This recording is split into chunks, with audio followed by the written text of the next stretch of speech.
guys all for coming out and being here tonight, and welcome you. I'm Hillary Meinheit. I am the chairman of the CFEDC. So again, welcome. At this time, I want to quickly recognize all of the other CFEDC members. So if you're on the board, if you could please stand up. And then a special recognition to our newest board members, Travis Corkening, Scott Johnson, and Julie Martin, who is also our secretary.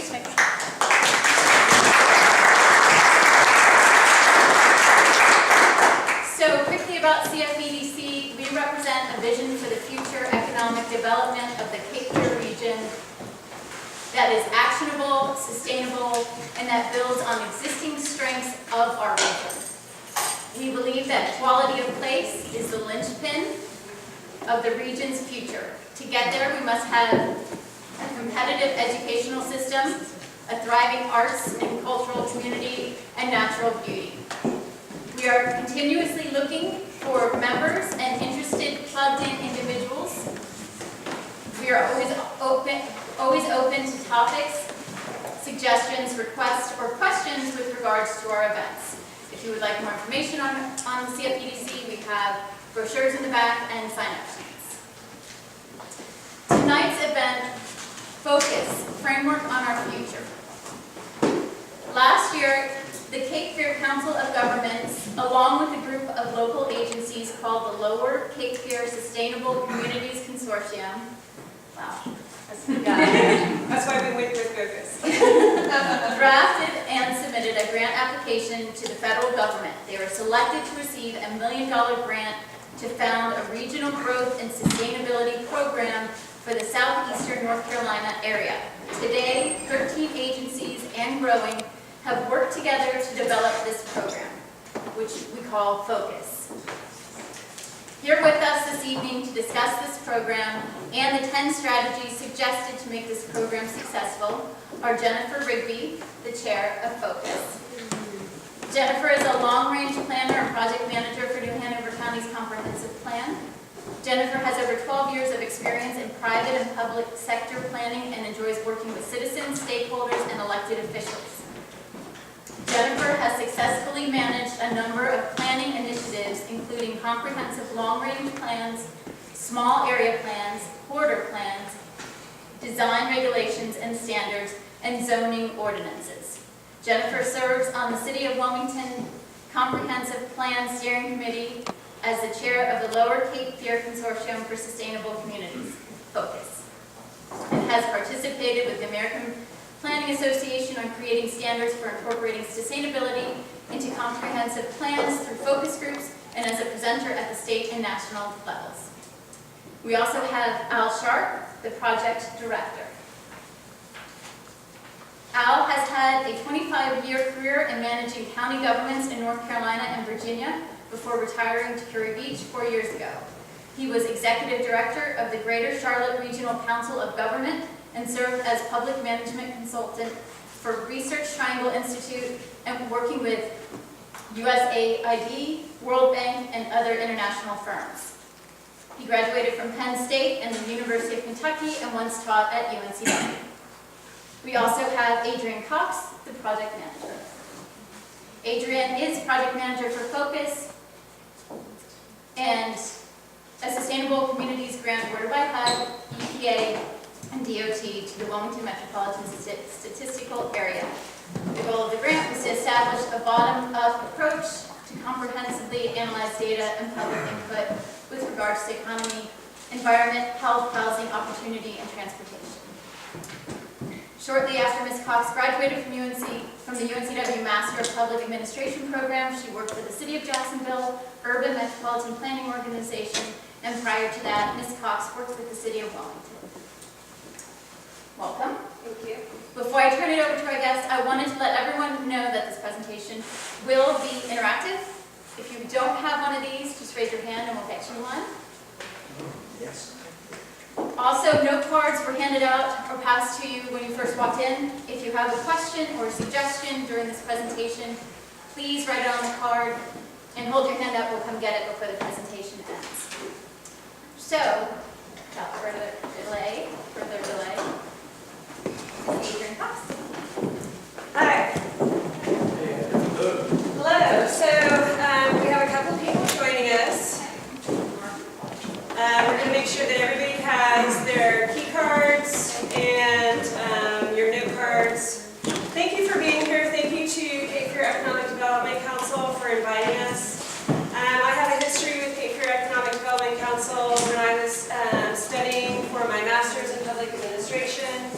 I reached out to several of the founding members of the Cape Fear Economic Development Council to help me. I did my capstone and my master's. I studied urban planning and coastal management and wanted to understand how the work that I was doing fit into the bigger picture of what was happening in our neck of the woods, southeastern North Carolina. And so I did a study on economic development, and that's how I found out what was happening with the different organizations, and there are several. Cape Fear EDC is just one of the ones that are doing really great work in educating our public and keeping people together and informed and understanding what is happening in our region, which has been really essential in the last 5. That's when I graduated 5 years. But really, it's so much more than that. It's really good to be here, and thank you for inviting us. Cape Fear Economic Development Council participated on our regional advisory committee, and so they were essential in helping us bring together our executive summary, and that's what we're presenting today. This is a small part of 3 years of work. It's been an exciting and challenging opportunity, and it's just been a challenge too. But it's been really great to work in Pender, New Hanover, and Brunswick counties. And it's really been about a bottom-up approach. It's really been about citizens and data, understanding what our baseline is within the framework that we are going to basically double the population over the next 20, 25 years. And that is remarkable. And to further indicate that and support that it's so remarkable, the City of Wilmington has also undertaken a comprehensive planning process. We've been working with them side by side throughout this process. New Hanover County has also been working on a comprehensive plan.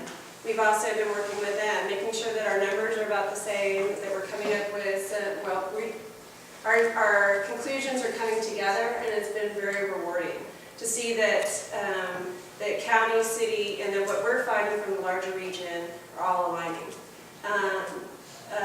When I was doing my studies, Tom Mooney said it's great to have a lot of people working on behalf of Wilmington and the greater region, but it makes so much more difference when all our arrows are pointing in the same direction.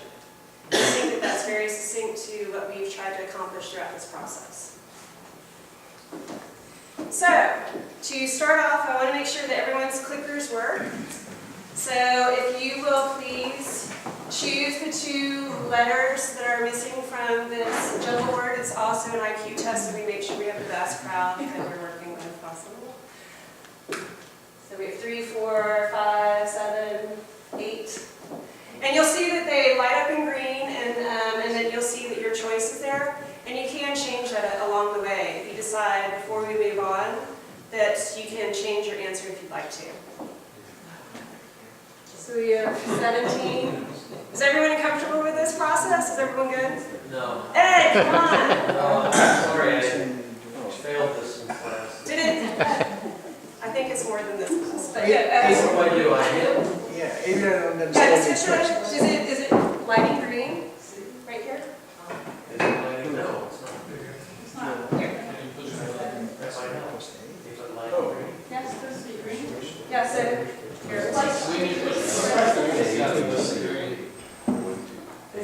Yes, it lights green. Does that help? Yeah, it's just 1 or 2. Is everyone okay?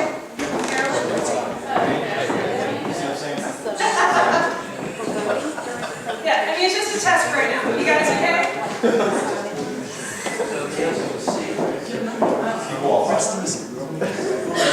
All right.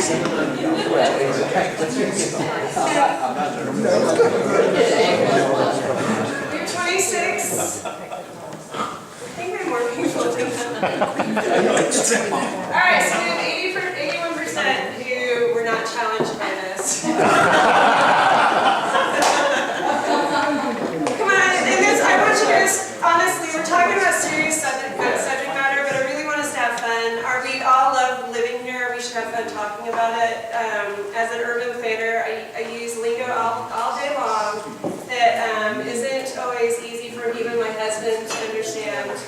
But the purpose of this is for us to all learn what we have been working on for three years, so that we have have some consensus and understand where we might be moving forward.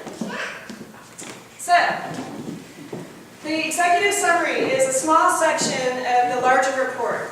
We have done a lot of work. We have a health and wellness gap analysis that we completed with the work, with the help of Holland Planning Group here in Wilmington. It was through a CDC grant, and they helped us identify from our original grant, we had about 100 indicators of what we wanted to look at in our region. We narrowed that down for this one report into, we used about 15 of those indicators, and were able to come up with a great study on the 3 counties and understand what is happening and where we have things that are going well and where things are a little bit of a challenge and we can focus some of our energies. What's good about that report is it's already been used in the community and already been going further than what we had hoped. The UNCW Health and Human Sciences Department took that report and they found some money and they expanded it. They included Columbus and Onslow County. So it's already helping people understand what's happening in our region. The thing that's different is that everybody defines our region a little bit differently. We were limited by our grant requirements to say that our region is the Wilmington MSA, Metropolitan Statistical Area, which at the time when we were awarded the grant was Wilmington, New Hanover, Brunswick, and Pender County. And then a little bit further after the 2010 census, we lost Brunswick. And honestly, the reason we lost Brunswick is because it was a little bottom heavy in their development patterns, and so the numbers were skewed in their population projections, and so they fell south to Myrtle Beach MSA. But what we decided to do is continue collecting our data for all 3 counties. So that's just one of the pieces of the bigger puzzle that goes into this larger report that's coming out. But the executive summary includes a call to action, our strategies that we have found from all the data from the different reports we've done, our alternative futures where we've looked at what if we are going to double in population in the next 20 years, what those potential changes could be, and what our directions could be, and what those could mean to us. Between where the populations are going to probably get heavier, just like when Brunswick County became bottom heavy. It's going to be mostly along corridors, but then where will our employment centers be? So those are the things we considered in that. Our key findings are a result of all the public input and the data. We have well over 2,000 comments that we received. They're partially through the other efforts in our region where people contributed to the transportation plan. They've been working on a plan for the last 2 years in concurrent with our plan, in addition to the city and the county. So we've used all that rather than duplicate effort and be redundant. We used all that to help us feed our process and come up with these outcomes. A network of complete communities. One of the things that we understand throughout this process and listening to people is that what those factors are that make a community complete. You know, we have 3 counties, but they're really large geographically. New Hanover County is very dense. City of Wilmington is very dense, almost built out. Pender and Brunswick are a little different. They have very dense populations along the coastal areas and then city centers. And so we worked with that concept to see what can we do to make those stronger, better, more viable moving forward in the future. And then our next plan. So the grant ends. What happens to focus next? And so we'll answer those questions for you as we move through the program. So a call to action. So this is their executive summary. It really wants to focus your attention on where we are, what we have found, and what we want you guys, what we need you guys to do, and what we need you guys to understand for us. The CFEDC region is definitely home to a high quality of life. When we speak to people, they say they moved here first and then they looked for a job. I don't know if all of you understand that experience, but it's very common to talk to people that way. And it doesn't matter where they're from, what their age range is. It happens to a lot of our population or demographics. It's very common to move here first and look for the rest to come together. We're definitely going to possibly double over the next 25 years. There's a range. When you look at the population projections, what's interesting is that you can look at them conservatively, or you can go for the worst case scenario of population projections. They are the same kind of projections. So if you were going to get maybe say your credit report, you have a number. These numbers for population projections are developed by 3 main companies, just like your credit report. And they do the population projections, and some of them, their methodologies are very close, but some of them are very conservative and some of them are a little bit higher. And that's what we worked with in conjunction with the other groups working on these things. So we are estimating anywhere between another, I think it's 150,000 to 325,000 people coming to this region. It's a lot of people. That's almost basically what we have. So, and I don't know how many people actually leave this area, the Wilmington area or New Hanover County, or come into it. But I think that everyone can identify with the idea that just crossing Cape Fear Bridge, we have a lot of people. And then we have 10 key strategies that we've developed through our regional advisory committee process that we're going to share with you all. And the idea is to ensure our quality of life, as well as kind of give you guys an idea and a blueprint for what we maybe could do in the future to sustain our way of life and welcome everyone else who wants to be here.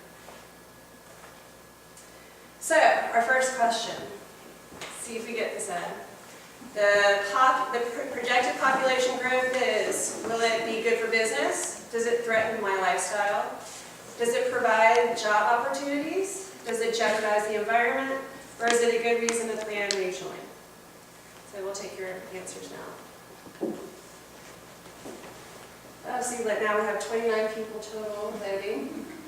So if anyone leaves out, we'll work with that.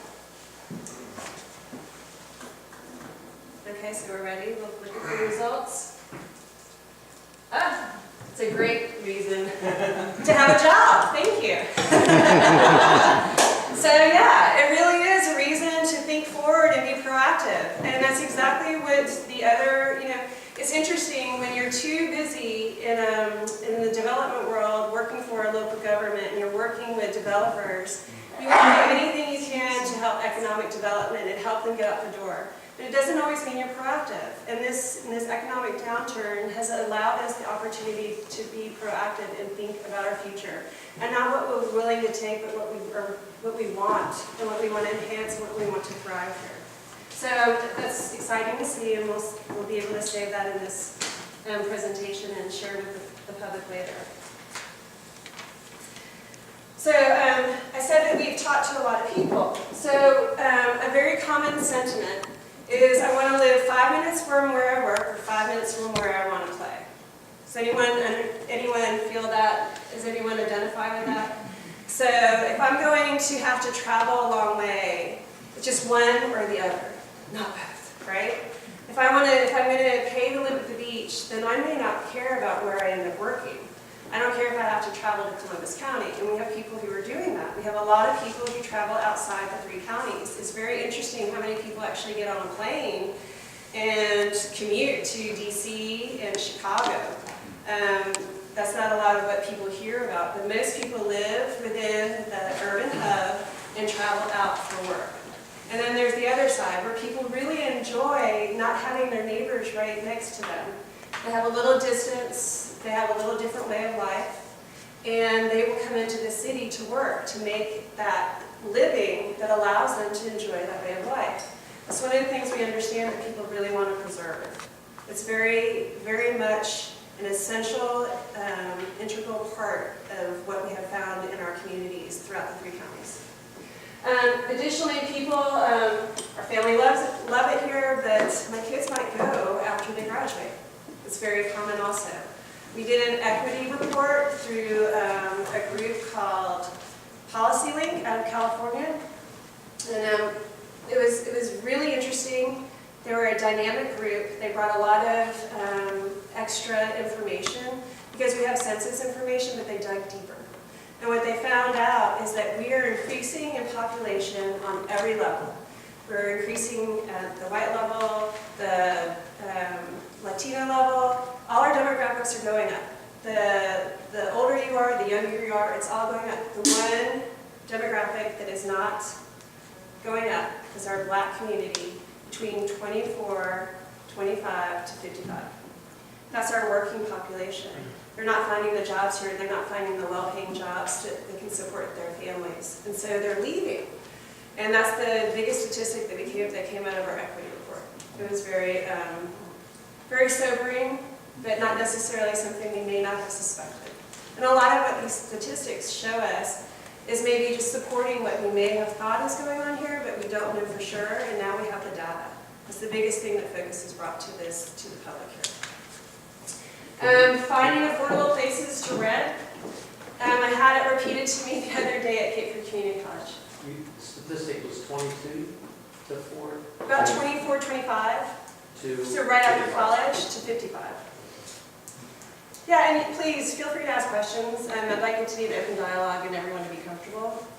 Now, are you getting people in the workforce, or are you getting people that across the board? Across the board. Okay. Yeah, across the board. So what we did in that particular study is we took the census data and then we dove deeper into what the demographics were and really analyzed it at a different level than just the census data level. And Policy Link helped us with that, and then it's a separate report that's included in the final report. But you have access to it on our Focus website. And we'd be happy to send it to you, share it with you. Because the idea behind Focus is we were awarded $1.13 million. We collected all this data and information, but it's free to you, your organizations, to use to underwrite your own grant requests or to use to move your work forward, however it best works for our region. A big picture question about Brunswick County. We all know about the issue of not being part of the MSD. We're all disappointed to see that happen. The question is, what happens to it over the 25-year period if things continue as is? And if one does planning, one would like to direct the population center of Brunswick back towards the core. Tell me about your approach to that. You're just a little ahead. All right. Actually, we do. We looked at alternative futures, and we do look at that because we are concerned with that. We understand that the population projections and where we're moving forward and where everyone's going to be is very essential to the future numbers for our area. And of course, so we did look at that, and we share that a little bit later in the presentation. Let me answer it now.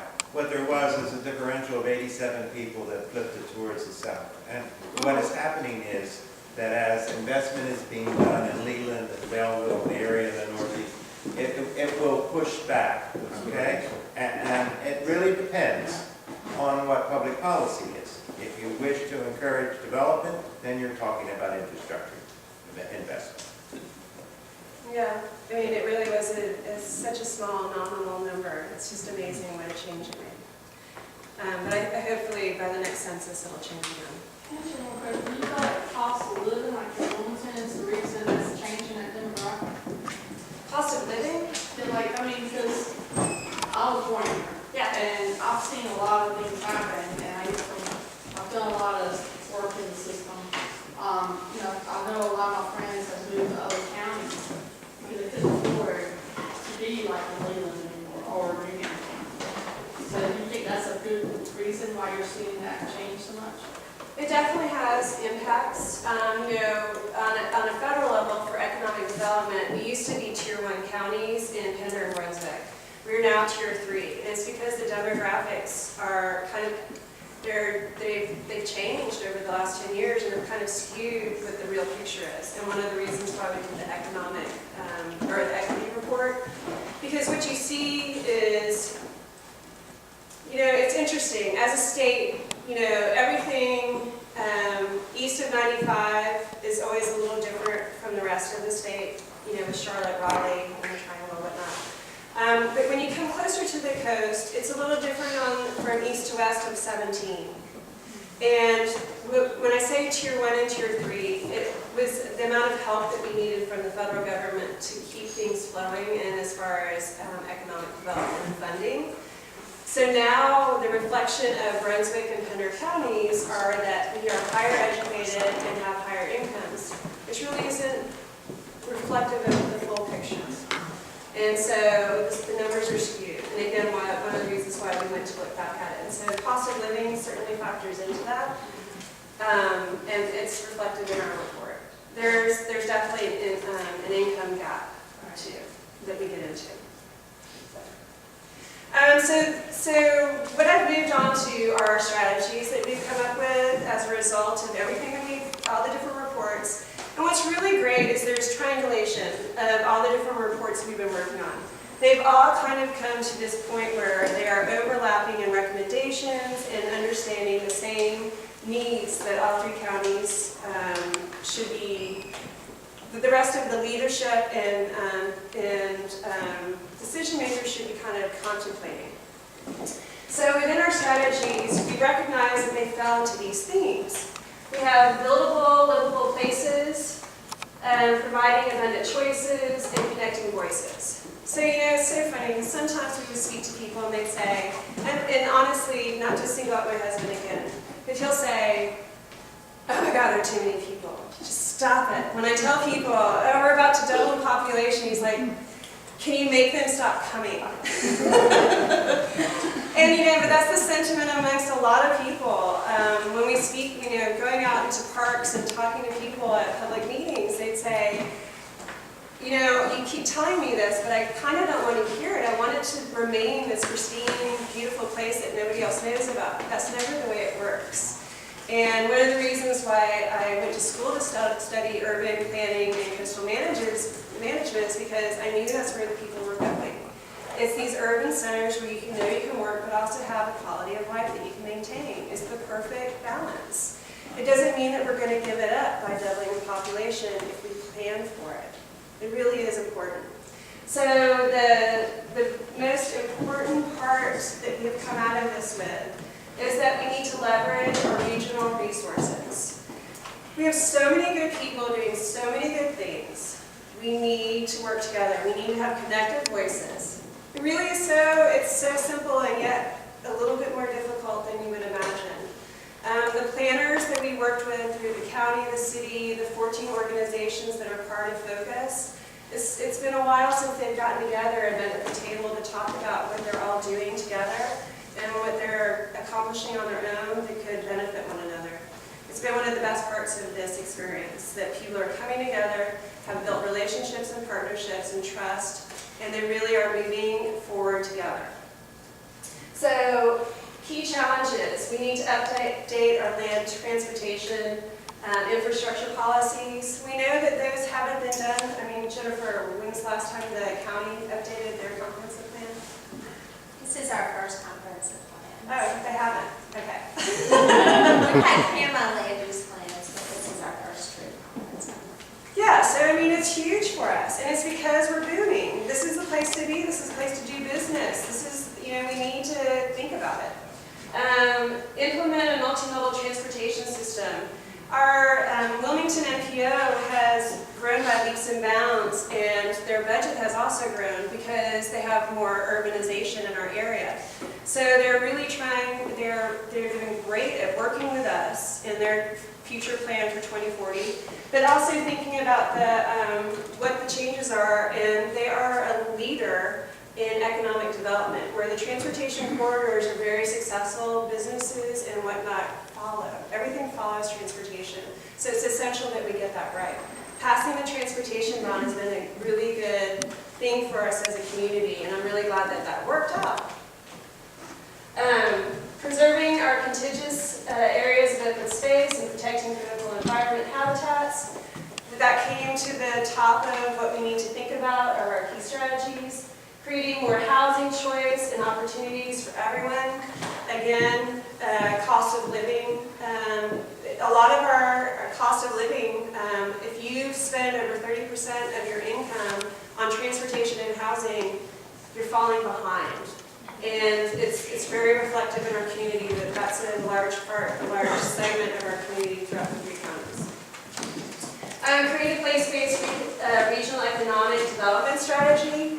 I think a lot of people are working in this vein to really think about us and think about economic development and how we can strategize and go beyond just these boundaries of New Hanover to Pender or New Hanover to Brunswick. I think that things are starting to come together. And at the May 22nd event, Focus hosted a similar event like this with 200 or more people in the room. And people identified the region as not only the 3 counties but beyond.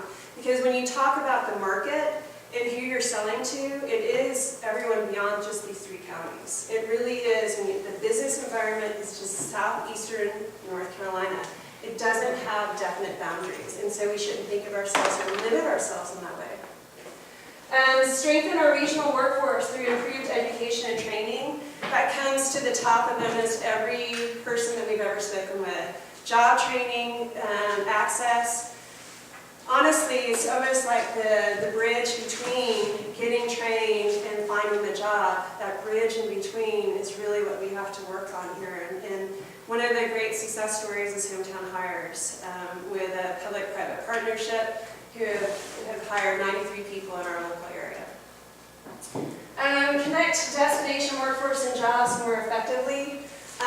We heard a lot of this, particularly in Brunswick County and South Brunswick County, that people really struggle to get north to their jobs. They really enjoy Southport, Oak Island, and whatnot, living at the beach, but it's really a challenge to come up to a job. We've even talked about taxis across the waterways, ferries, for, I don't know, is that 200 feet of, it just doesn't seem like it needs a ferry, but, it's interesting, all the different ideas that we have to try and solve these problems when it's just a couple of things with transportation that we could really be focusing on. So addressing public health issues, providing better access to health care. What's really interesting about this is I spoke with a community in Brunswick County. It's mostly baby boomer generation, mostly a Black community. They have lived in their homes their entire lives. They are generational. And they only leave their house to go shopping and go to church. And I said, what about that great park down here? And they said, that field? And I said, what do you mean the field? And they said, well, there's no pavilion, there's nothing going on there, there's nobody bringing in sports games, we don't see kids out there. So why would we go out there? And that's one of the things we need to make connections with for our communities. We need to really think about how we have impacts in communities, and it's just not open space. It needs to be something active where we help bring in each other to our own communities and have a little bit more commingling. Improve opportunities for moving up the economic ladder and closing the wage gap. That speaks directly to our equity report. It was really a great report. It came out in February. We did a large event to share it with the public, and it's available for anyone who'd like to see that online. So, of these strategies, I wish you could pick more than one, but I'm only going to let you pick one. If you could choose the most critical, please let me know what you think would be the most critical.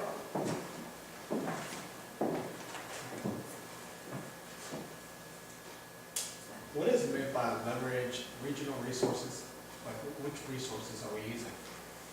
Okay, yeah, that's a good question. So in our larger report, we did a matrix, and what we said is, so going back to I don't think we'll lose this, but going back to these 12 ideas, these are our strategies. Leveraging our resources, we recognize that people are doing some of the work here.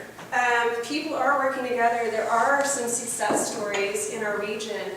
UNCW, Cape Fear Community College, Brunswick Community College, we're all fostering some of this good work. What it means is, can we do more together? It really is a little bit more about, in New Hanover County, working with a nonprofit a little bit more instead of working through their own kind of nonprofit areas. Leveraging some of that. Yeah? I'm aware of other economic development strategies. Did you reject those in making this list? You mean from the 10 before? Yeah. We just narrowed it down just to see what you all thought. Al picked his favorites. I can't be responsible for that. Did I? I'm sorry. Did I close the poll? Okay, so that's the poll. I apologize. I did close it out. I'm so sorry. I'm new to this. Sorry. So it looks like creating a base-placed regional economic strategy and integrating our infrastructure policies would be most important. I apologize for leaving anyone out of the voting mechanism there. I'm going to pass it off to Al, our director. He's going to explain to you, Bill, specifically about the alternative futures. So, let me just repeat that this is sort of a summary. We have a document of 100 pages, we have 5 annexes, all the data is available. So, what we're trying to do is give an overview today, and some of these things are light or glib, and we're moving on quickly. But if you want to root down into the data, we're happy to work with you on doing that. Also, as we got started, we have a county commissioner here, Rod Zappel. I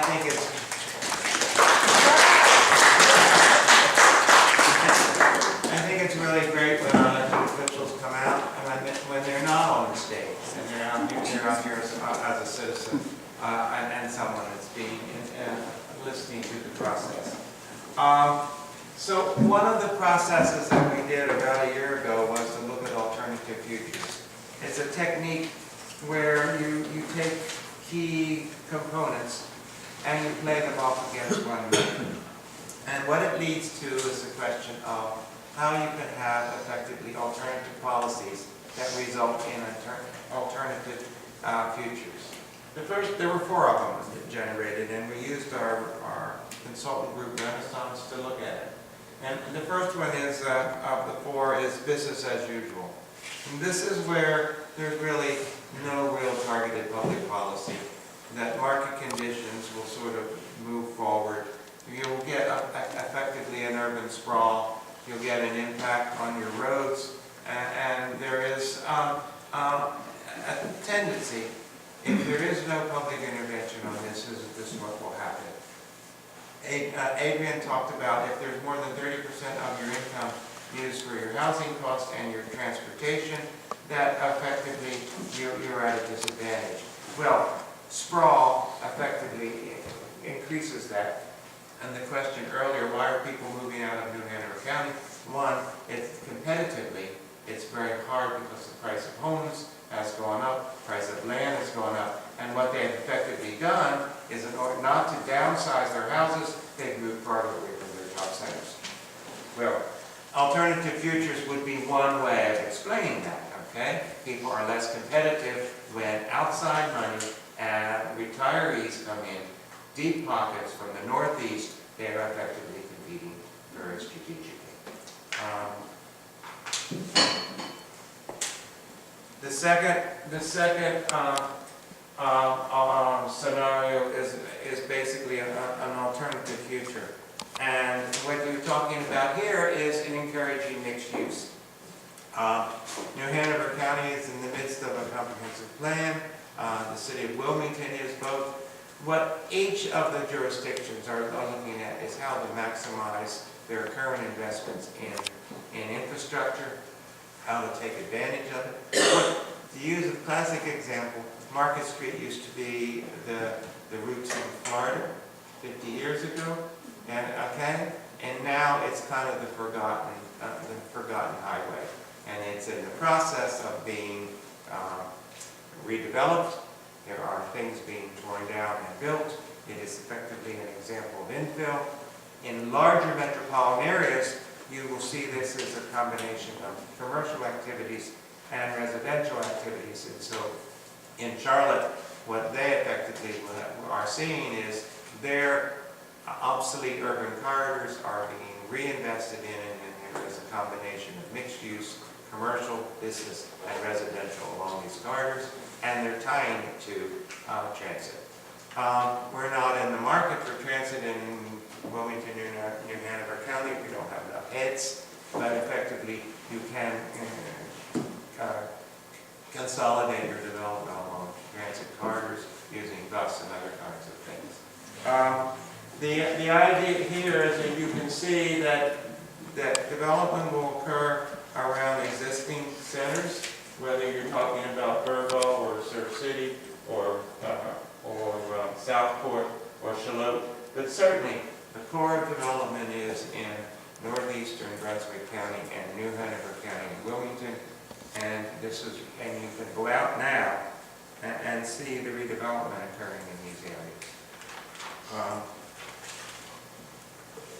A third option is a redevelopment scenario where you effectively have strong policies to encourage certain kinds of results that you know that you want to have accomplished.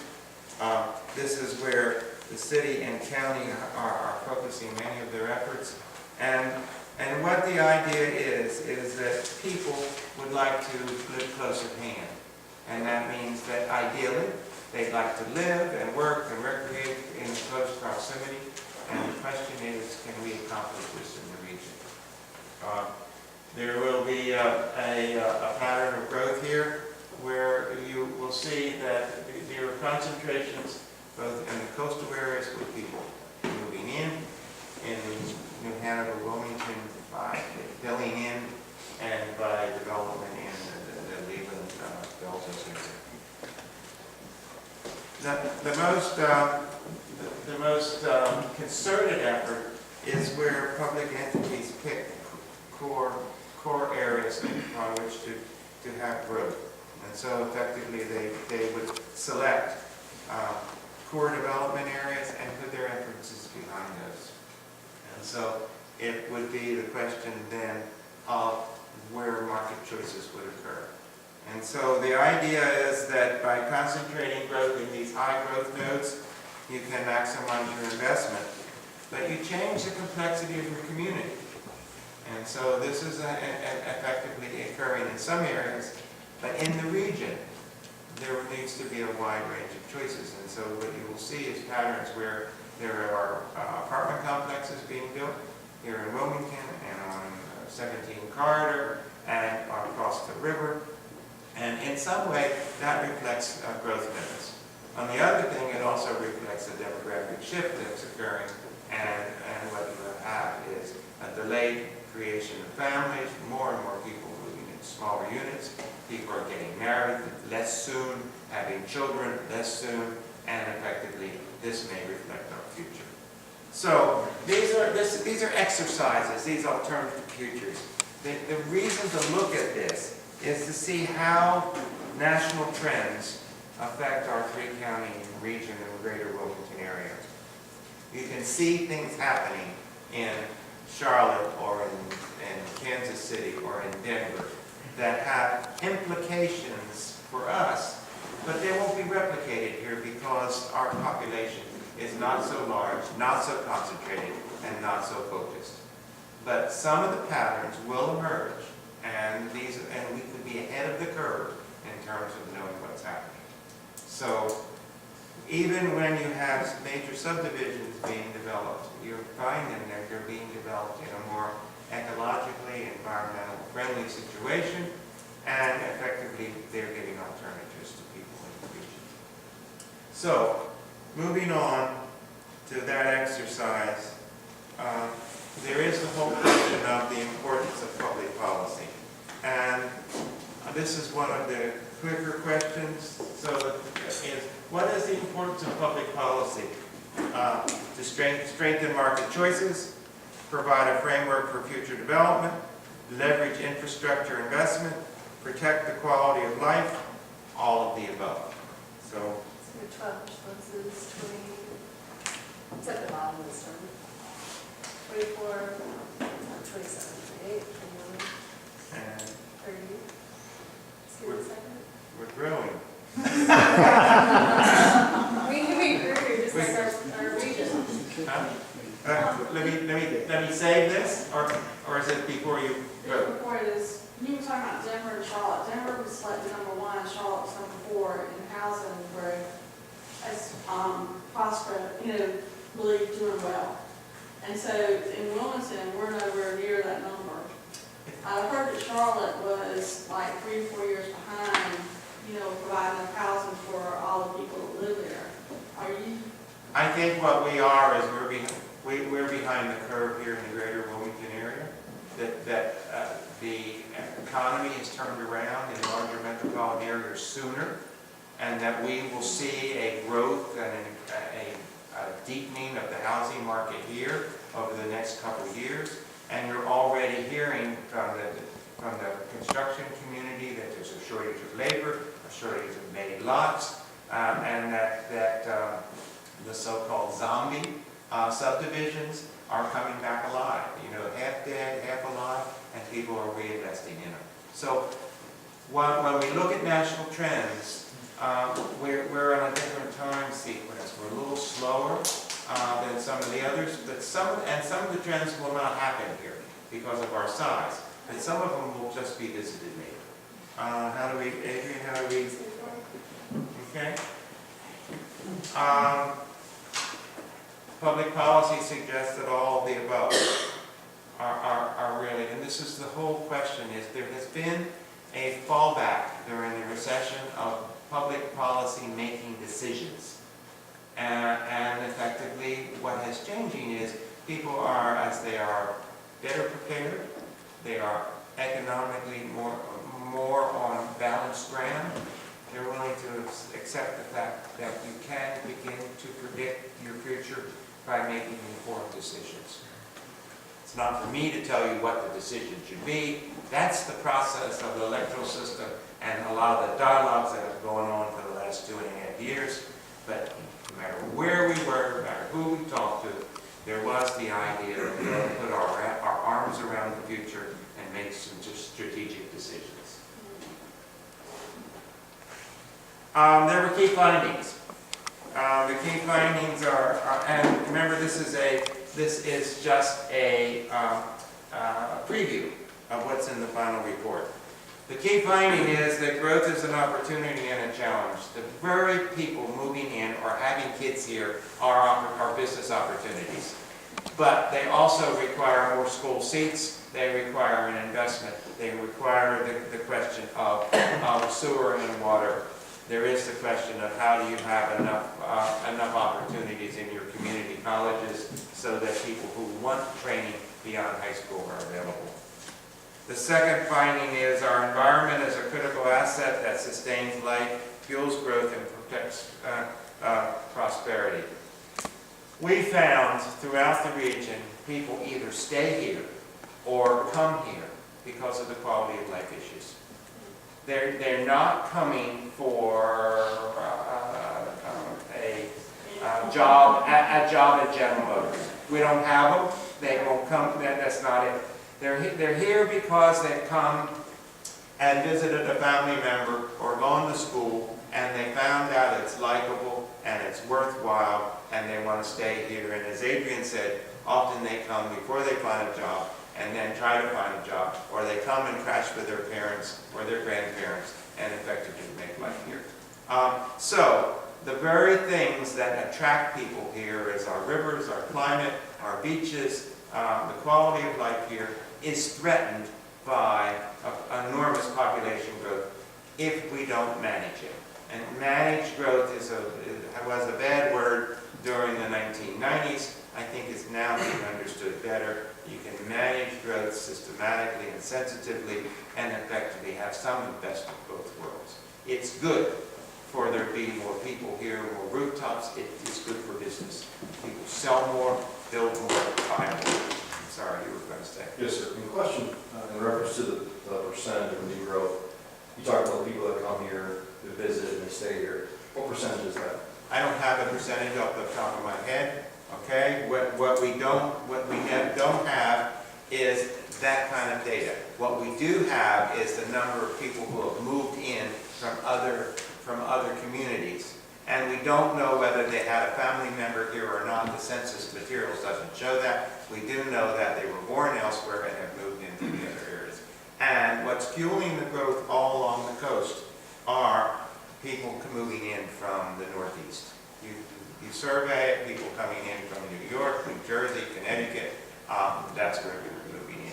And if you look at military cutoff and you see the financial management firms down there, they are effectively reflecting the demographics of who's moving in Landfall, Wrightsville Beach, Carolina Beach, the beach towns in Brunswick, and increasingly the beach towns in Pender County. One thing that, that kind of concerns me is that, they come to Wilmington for the lifestyle, basically, but yet they want to change the lifestyle to kind of what they came from in a sort of way as well. And I'm telling you that because I was born here, living here, and I've seen it happen. And it's kind of, that's a thin line where you're giving them what they want, yet keeping them happy with their needs as well that they feel they need to have. Isn't that human nature? That what we want is what we've known, but we'd like it a little bit better, and we want something better for our kids than we have. An anecdote is, my parents lived in North Carolina for 40 years. My father always regretted not having cinnamon buns from Philadelphia. And this story is replicated all along the coast, and this is why we have good bagels now in Wilmington. Is somebody came and said, I miss bagels, I miss bagels. So life's a trade-off, and we gain, and we benefit from some, and we lose from others, okay? Well, you're hearing that a lot though, because I hear it from people that have moved here from Northeast, come here, how they've seen things changing, and they're not liking it. So that's the thing. One of the problems, of course, is Preserving it. How do you preserve it? well, I think you have to put your priorities on certain kinds of things. For example, 20 years ago, you used to be able to go to every volunteer fire company for an oyster roast. Now, you can't get oysters from our coastal water because of pollution. So if you want to preserve oyster roast, you're going to have to preserve the oysters. And then you're effectively going to have to deal with some of the hardcore issues. That means runoff problems. That means dealing with water and sewer issues. It's a complicated issue when you have population growth. But if you had no population growth, people would be wringing their hands and saying, business sucks. There's nothing happening. No one's buying anything.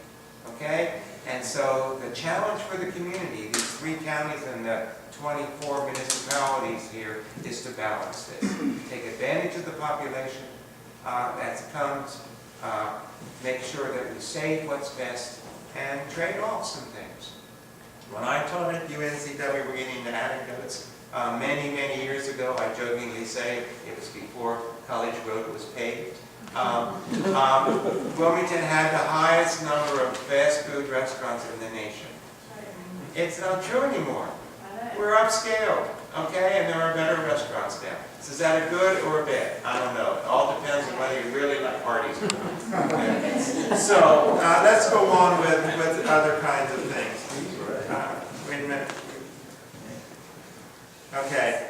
The residents, we heard throughout the region, residents want more transportation options, more housing options. And we're seeing this. We're seeing people who are aging in place. We're seeing young people who are choosing to do on housing options. And what they're effectively doing is not buying on the automobiles. So, but this isn't true of just young or old. This is pretty much true throughout the region. The other is that we are increasingly a connected region. And you ask people where they live and where they work, and we did a map, and we drew strings with it. And you find that people live in one county, work in another, commute, shop. If you go to Thalian and talk to people who are there, an enormous number of people come over from Brunswick County to come to the theater. This is the interrelationship that is building here, and it's good. No one's seeing a negative of this because it effectively supports many of the things that we all enjoy. What it doesn't do as we're becoming connected is help us with our transportation issues. And if you effectively know, when you watch the bridges at rush hour, you'll see that there is a 2.5 hour rush hour now, and if anything happens, then it's gridlock. And so this is the downside of population growth. One of the downsides. Okay.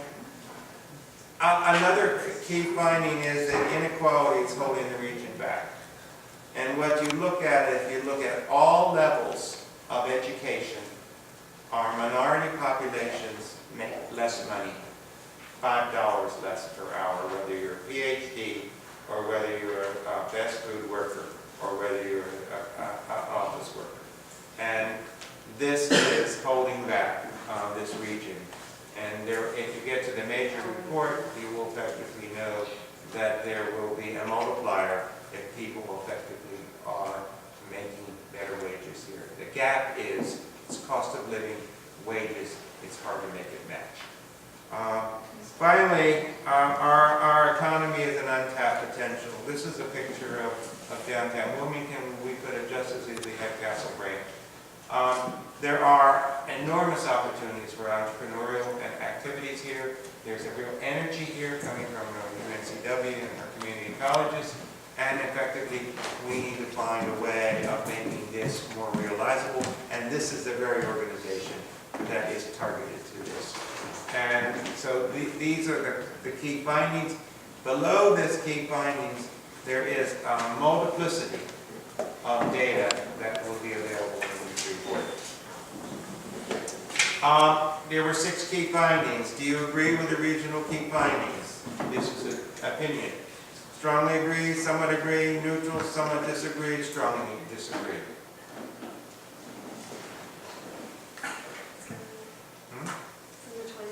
We're in the 20s? I can't see the screen. Four more people. We have the voice of authority up front. Okay, do we have it? We're good. Yeah, I think we're good. Left out. Okay. Strongly agree. About 2/3 of the people agree with that these are key findings. I have a question. You talked, just a step back, you talked about transit, and you said we weren't in the market for transit because of the numbers. Well, I didn't know if you meant raw numbers or sort of demonstrated need numbers. well, I think that there is a threshold on mass transit. We have Wade. Wade has, you know, has been struggling to keep its lines going. If we a political question, a policy question, if you bring your new development to where there are Wade transit lines, you will increase the use. But some people say we ought to have metro, subway. There's not enough heads in New Hanover County to have that. There isn't enough people going to Raleigh to have a train to the capital. I think we need to be realistic in terms of what it means in our 3-county area, even with the growth that's coming.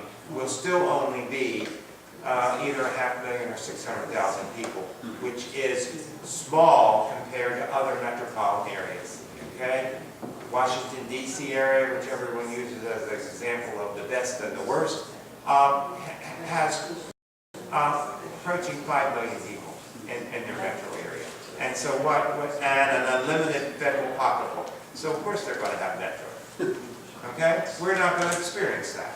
Well, just the simple infrastructure of the bus system is very unfriendly. There are poles on the side of the road. There's no sidewalks to get to many of the bus stops. There's no place to sit. You know, I think that we can just start with the bus infrastructure itself to make it more accommodating. And when you get to the major report, what you'll see is Wade is doing a number of those things like shelters, pathways. The NPO is talking about linking places by walkways and bicycle lanes. That also impact the annexation. I mean, they've annexed several places, just don't really have sidewalks. I'm sorry? There's been several areas in Wilmington annexed into the city of Wilmington. They still don't even have what they're supposed to get being in the city. Yes. So much less helping the bus stop have a chair to sit in. I mean, they gotta get the primary things first. I think sidewalks, there is a sidewalk policy, and that needs to be evaluated as a policy. Just to respond to that, in our health and wellness gap analysis, we actually mapped on a GIS map every sidewalk for all 3 counties so that the MPO and Wade Transit could use that to help weigh the factors of where there are, we call them goat paths, where you can see where people walk, but there's nothing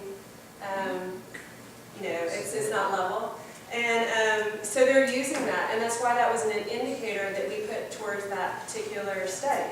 So we are looking at where there are bus stops and literally no sidewalks. And that is going to make a difference in weighing those factors. And it does, but you just have to map it and put it on and let people see, and then they're shocked, and then they make it right. So we have that opportunity. We're in danger of running over on time, so let me go very quickly on to a concept called complete communities. What we found is, both from the data and from the public opinion, is that what people want is a complete community in terms of where they live. Ideally, where they live, where they go to the doctor, the dentist, the pharmacy, if they can work near their schools, these kinds of things. And so what we have seen is as a model for regional development in this area. This is the whole concept of this is what would be ideal, an ideal way of handling the growth of population. Infill, adding to our existing communities on things that are missing, creating new communities that have this completeness of communities that's being done, and this is happening in a number of developments. So these are comments that citizens have made, and what effectively they reflect the idea of a complete community. This is ideally what we'd like, is not only to live in Burgal, but to have Burgal have the things that we need there. In other words, a full, complete community and those things. The same could be said of the historic district in downtown, the same could be said on Mason Beverly Road. What people want is pretty much the same. And what they really need is the opportunity of, whenever possible, working closer to there so they don't have to commute 2 counties away. So the design elements are, for complete communities, is a mix of housing types, which mixes ages and incomes, support shorter travel distances between places, provide access to natural and open spaces, to allow people in all stages of their life and income levels to access a variety of jobs, to make efficient use of existing infrastructure. Every vacant lot that has sewer and water under it is an underutilization. Relieving development pressures of undeveloped agricultural and rural lands. This used to be the breadbasket of eastern North Carolina. They would ship all kinds of produce northeast in the spring. We're losing our farmland, and we're losing our natural spaces. And to create a network of complete community centers across the region so that people would choose whether they're living in a small town or a subdivision or an urban area and have these amenities. The potential benefits, I'll let you all read it, but you can see that there are enormous benefits that could come if we can make our communities more complete. It requires less multi-community transit. So we could slow down the vehicle miles, we could give people more job choices. We could make people healthier by giving them options of getting around. We could preserve open space in a cohesive pattern. We could effectively allow for housing choices by policy, allowing people to have choices within communities so that they can effectively age in place.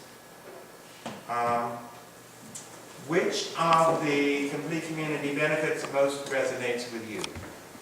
More job choices, healthier lifestyles, transit accessibility, access to recreational sites, more housing options. We'll move on with this so Jennifer can come up. How many do we have? We got it?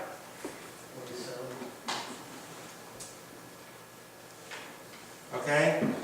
More job choices and healthier lifestyles. Each of them about a third. Okay?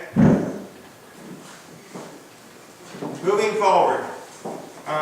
These are the informational background. Now let's talk about the next steps. Thank you. Thank you all for having us here tonight. I'm really excited to be here and really appreciate your attention. I'd like to introduce two folks that are part of the consortium, my colleagues and Vice Chair Paul D'Angelo, who is the Vice Chair of the consortium. I'd also like to introduce Jacob Barres, and he is with the Cape Fear Council of Governments, and they have acted as the grant liaison for this project and have been very helpful through that process. And through this project, the consortium members have learned a great deal about regionalism, how it's important to us, and how it's important to our individual communities, and how important it is for all of us to be thinking on a broader level. And the consortium certainly appreciates all of the hard work that Al and Adrienne have done in putting together this framework for us. It's been a tremendous job, and they've done an excellent job, so we really appreciate all of their hard work. And while that was a lot of work, the next phase is the implementation phase, and this is even more work, and this is where we need your help. So in order to be successful, the consortium has agreed to remain intact and to meet regular. And the consortium will seek out additional members from the public outreach that Al and Adrienne have been a part of. And this can help to offer a fresh new perspective to implementing the project. Additionally, a private nonprofit has been set up, Focus SCENC to provide a platform for this consortium.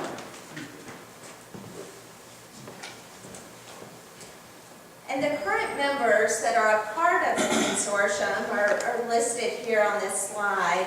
These individuals and organizations came together 4 years ago in an effort to secure this grant for the project and have met on a monthly basis over the past 3 years to work through the project. Different areas of expertise have been utilized through this group, and we now have the opportunity to restructure ourselves in preparation for moving forward. As we move forward with the 10 strategies that Adrienne identified, and I encourage each of you to go through the report and really look at the different strategies, because that's really the way in which we plan on implementing this regional framework. But there are 3 different ways in which people can become involved in this process. The first and the lowest time commitment would be a supporter. And this is the most basic level. It's an individual or an organization that supports the implementation of these 10 strategies. So the time commitment's very low on this one. The second level of participation is a partner. And this is a private or nonprofit organization that can work with the consortium to help implement some of these strategies. The commitment would be centered around one or more of the strategies depending on the partner's interest and expertise. And the time commitment involved in this would be probably about 1 meeting a month and maybe more depending on the implementation strategy. The third level of participation is a consortium member, and this is for a local government or a community organization that would like to prioritize the implementation strategies. Understanding that all of the strategies cannot be implemented at the same time, and we need to make sure that we're working together collaboratively to provide a systematic way for implementing all of these. The time commitment on this would be a quarterly meeting, and the responsibilities would include an annual action plan and an annual update. And so those meeting times could fluctuate a bit, but that is the way in which we intend on moving forward. So my question to you now is, how would you like to participate in moving forward with the strategies that Al and Adrienne presented?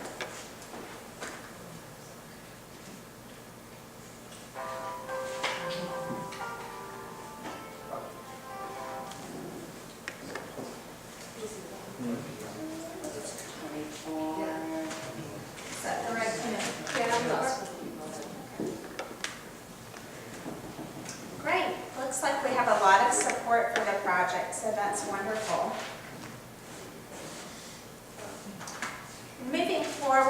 share with you this, this diagram. If you start over in your left quadrant, where you talk about developing an annual action plan, this is where you start the process. You develop your action plan, you prioritize the key efforts and strategies, and you identify regional projects and policy initiatives. Then we intend on expanding the partnerships to advance these priorities and work with additional partners and supporters on these action steps. So this is where the partners really come into play. We would monitor the progress through our quarterly meetings, and then we would evaluate and assess the success of each initiative. We would convene a summit annually and update everyone on the strategies. And so I'd like to share with you a quote from Alan Lincoln, who's a well-known author and has advised many of our presidents. He says, "Planning is bringing the future into the present so you can do something about it now." And this regional framework is our opportunity to do something about our future now. And so I hope you will consider joining the consortium on this exciting phase, and we will be in touch with you based on your level of interest. So with that, I'll conclude the presentation, and Al and Adrienne and I will be glad to answer any questions you have. Does anybody have any additional questions or questions on your cards that we printed out? You prefer the cards, or you prefer? No, go ahead. questions now? So, in one of the slides you gave me, before she gave all the data, is how we rank in terms of race relations and income. To a similar sized city, how do you rank? What's the numbers in a similar sized city? Inequality? Inequality in those numbers. Well, PolicyLink is a it does do these studies nationwide, and they're compiling all their studies, but and it's coming online, but we haven't seen the comparison numbers. They did do a 2050 study for North Carolina as a whole with the changing demographics and the coloring of the United States, so to speak, but they did that, I think, about 3 years ago, and then they started doing these more regional, more focused analysis. Yes, thank you. Analysis. And so they did ours. They did one for Greensboro area, and then they did some with some of the other grantees. There were 100 grantees across that won this particular grant, and they worked with a couple of those. And then they're compiling that into a larger space to get all that information, but I don't know what it is. So on the other side of your question is, our housing costs are a little bit above average in North Carolina. I recall it as 102%. And our wages are at about 10% lower than average in North Carolina. So that gives you a spread. Now remember, these are averages, because the coastal houses inflate the average, but still, our cost of living is higher, our wages are lower in those three categories. Al, can I piggyback on that? Is that the wages for New Hanover County are actually 15% below the averages for North Carolina. So the cascade is even more severe than what you just laid out.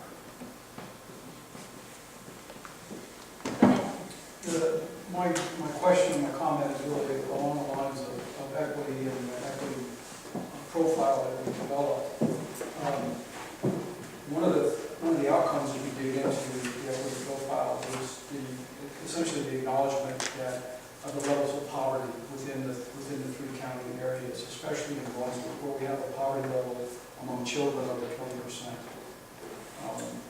I would hope that some of the steps that we can take, some of the next steps we can take, start to get our hands around the poverty issue as well in all these counties, because I think a lot of what this report looks at is kind of the upper end of society where we are here right now. There is a group of folks that have been left out of this, and I think we've acknowledged that in many ways, but I think we have to establish some strategies associated with that encompassing the report as well, get our hands around that and solve some of those problems too, quickly, not down the road, but more quickly. So to reinforce what you're saying, if this becomes a critical issue, you can establish policy to work with underperforming schools and underperforming populations. But it's not going to happen just automatically. No. Okay? And in the final report, again, we do acknowledge some of the good things that are going on, such as communities and schools. And then we identify other opportunities to close those gaps. And they are specific to those different strategies. So we have different outlines for both of those, what we're doing great and where we could still make strides. When you get granular at the level of healthcare delivery, the findings relate to the fact that the state of North Carolina does not participate in the Medicare program, show up as a substantial factor. Medicaid, excuse me, show up as a factor in Obamacare, so in the health situation. We didn't specifically tackle that. What we did is we had indicators that we chose from our overall grant application that we had chosen from the very beginning as a consortium to tackle. And again, we looked at where medical facilities are, where there are food deserts. We show where their people live and within a mile radius of what facilities are near them. We have in the back of that report, we have every park and recreational facility listed for all 3 counties. Those are things you can't find in one place. So we do address a lot of those, a lot of health and recreation and access issues, but we don't speak specifically to a state issue. It's more localized. And beyond that, we clearly stepped away from political arguments on any. Let the data speak for itself, and if there is then a commitment to overcome these deficiencies, use the data and make your argument. Otherwise, you could be caught up in 100 political issues and be arguing it. What we try to provide is level of data, geographically fixed, and when it grabs you, then let's use the data to overcome these issues. That's good. We have a question over here. So all these initiatives require funding, and the consortium members seem to have specific interests, whether it's a beach community that may be looking for sand, or an agricultural community that doesn't have a population. How do you reconcile with communities to find priorities? Because they all seem to have their own special interests, and I haven't yet seen how they identify the priorities given the funding sources being so constrained. That's where the consortium can really come together and identify the priorities for the region. Obviously, individual jurisdictions will have their own set of priorities, but where there are opportunities to overlap with other jurisdictions and provide some synergy, if you will, that's where the consortium can really help. Let me add to that. I think we did a really good job on talking to the people and different organizations and individuals in terms of what's important. We're not a political body. Those decisions on priorities and funding have to go back to your elected officials. They have to go back to your communities who will make that decision. And we're hoping that by using this consortium as a model, there'll be trade-offs. So effectively, if you need beach sands, okay, and then the people who will talk about how to share tourism money will sit down together and see that you're going to lose your tourists if you lose your beach, but you can't expect a beach town to fund it by itself. So that's the model of collaboration, but ultimately people like Adrienne and I in the consortium can't make priorities for the communities. We're not political. Okay, we've got time for like 1 or 2 more questions. Go ahead. So my question with the data, I think one of the reasons why I made a comment is there's a lot of data. One little caveat is if we can find a similar city to Wilmington, and we look at their numbers, and they said, okay, blacks in this city are making $5 more an hour. We can compare that. I'm an entrepreneur. I'm a solution-based person. Success leaves clues. They always leave clues. There has to be a city that's kind of like Wilmington, in the south preferably, because you can't compare it to north. Southern city, same city's dynamics, that even if we could show that blacks made $3 more an hour, that would be success. And then you could duplicate that same city's model. Not the same policies, but you can at least look at that, what they've done. You can ask, what do y'all do? It's not that hard. But we have to find the data to say, okay, who's doing it? Who's showing it? You can't compare to Raleigh, because they've got Duke, they've got RTP. It will never be that. They have too much momentum, too much critical mass, too much industry. But there has to be. There are benchmarks. All this data that you can pull, that would be great data. The city of Wilmington uses 14 benchmark cities, okay? Surprisingly, none of them are very much like Wilmington in the metropolitan area. And what they have is similar history, similar traditions, and a different vector. The one that looks at terms of success is people like Omaha, Nebraska. You know, that's the data That's true. and the question is why? Well, because they have intentionally tried to solve some of their problems, but the demographic differences are enormous. Okay? Smaller minority population, more Hispanic, okay? But talk about success, similar sized city, Omaha should be targeted.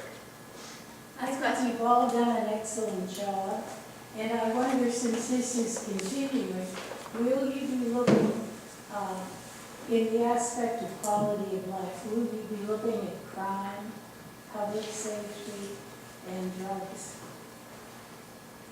So the strategies that we're going to be looking at are the 10 that were identified on there. There were additional strategies that came out of the public involvement, but these were the ones that were identified as having the most important to the community. So we'll be looking at these first, but hopefully we'll be incredibly successful and we'll be able to implement many of these strategies, and then we can look at expanding to additional ones. But also some of the things that very things that you mentioned, like crime and drugs, really relate to questions like housing.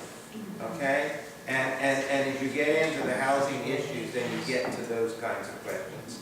So in addition to these 10 strategies, there is a compendium of 500 behind it. And these are, remember, these are prioritized by citizens. Solve the 10, work on number 11. That's my point. And it is the consensus of the region, these 10 strategies. They really rose to the top amongst everyone we spoke with. And it does not include public school system. That was not in the factors. Okay, so we do need to wrap it up. If you do have questions, please turn them in. We're going to be putting these on all of our social media and starting a conversation. Do we have time after this for some more discussion? I just wanted to make one comment. Why not think of us as a transformational community? We can be different than any other community. You compare us to Omaha as well, they're in the middle of the West. We are very different, so we need to think transformational. How can we be different? Well, and again, that's a good point to be putting up on our social media and start that discussion with many other people and get that involvement. So please turn in your cards with additional questions. I had a question. If someone wants to become involved, that's not been clear how someone...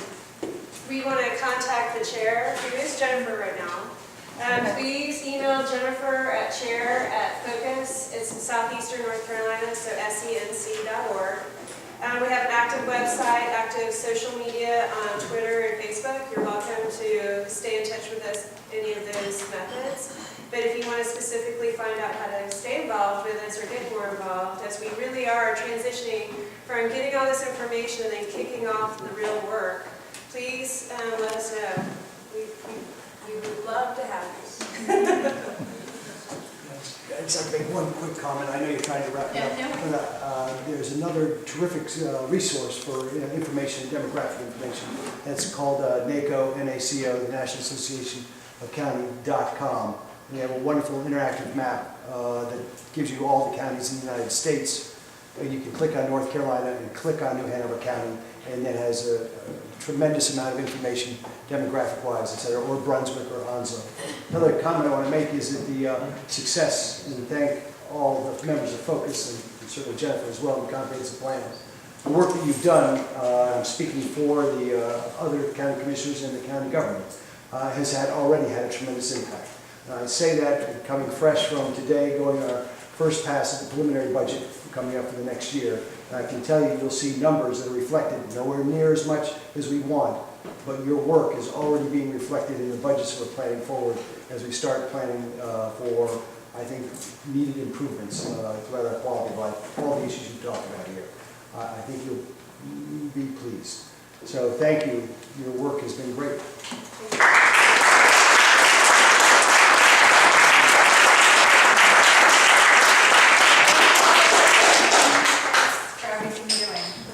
Thank you. You want these back, right? Yes, please,